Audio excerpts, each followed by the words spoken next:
পাকিস্তান এবং নিউজিল্যান্ডের মধ্যকার প্রথম যে টি-20 ওয়ার্ল্ড কাপের সুপার এইটের ম্যাচ, সেই সুপার এইটের প্রথম ম্যাচে পাকিস্তান টসে জিতেছে এবং পাকিস্তান টসে জিতে আগে কিন্তু ব্যাটিং নিয়েছে, এবং যেহেতু ব্যাটিং নিয়েছে সেহেতু পাকিস্তানের মূল লক্ষ্যটাই থাকবে 190-এর আশেপাশে নিউজিল্যান্ডকে টার্গেট দেওয়া। কারণ হচ্ছে ভাই, শ্রীলঙ্কার মতো টিম 180 করেও জিম্বাবুয়ে রানটা টপকে গিয়েছে 19.3 ওভারে, সেহেতু ওই 180 রানকে মাথায় রেখে আমি বলছি যেহেতু অপোনেন্ট নিউজিল্যান্ড, অবভিয়াসলি 190 রান তো পাকিস্তানকে করতে হবে।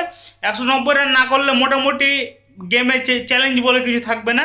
তারপরেও আজকে যেহেতু অলরেডি কিছুক্ষণ আগে বৃষ্টি হয়েছে এবং ম্যাচের টসটাও কিছুক্ষণ ডিলে হয়েছে, সব মিলিয়ে যেহেতু পিচ কন্ডিশন কেমন থাকবে, ওয়েদারের কোনো প্রভাব এখনো পড়বে কিনা এটা বোঝা যাচ্ছে না। পাকিস্তান যেহেতু শুরুতে ব্যাটিং নিয়েছে, 190 টার্গেট মাথায় রেখে তারা হয়তো বা খেলবে।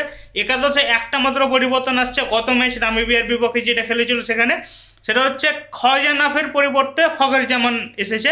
সেহেতু ফখর জামান ওপেন করবে সম্ভবত, এটা শোনা যাচ্ছে। শাহিম আয়ুব ওপেনিং থেকে হয়তো বা 4th বা 5th পজিশনে চলে আসতে পারে। আর পেস বোলার হিসেবে আছে ফাহিম আশরাফ এবং সালমান মির্জা তো প্রপার ফাস্ট বোলার, আর ফাহিম আশরাফ তার ব্যাটিং সাপোর্টটাও পাকিস্তান পাবে। উসমান তারিক আছে সাথে, সাদাব খান, মোহাম্মদ নওয়াজ দুজনই আছে। এই হচ্ছে পাকিস্তানের মূল একাদশের যেই ভিত্তিটা। সেটা আশা করব পাকিস্তান 190-এর আশেপাশে টার্গেট দিবে ইজিলি। 190 যদি টার্গেট দিতে না পারে, তাহলে যেহেতু অপোনেন্ট আবার নিউজিল্যান্ড, সেহেতু এখানে একটা বিষয় আছে, আবার পাকিস্তানের বোলিং লাইন আপও একটু কাজে আসবে।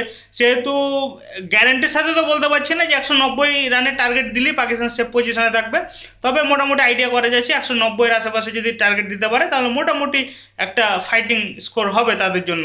সব মিলে ম্যাচটা দেখেন, ম্যাচের শেষে হয়তো বা ইনিংস ব্রেকের সময় একটা আপডেট দিব, আর ম্যাচ শেষে তো পোস্ট ম্যাচ রিভিউ নিয়ে ইনশাল্লাহ দেখা হচ্ছে আপনাদের।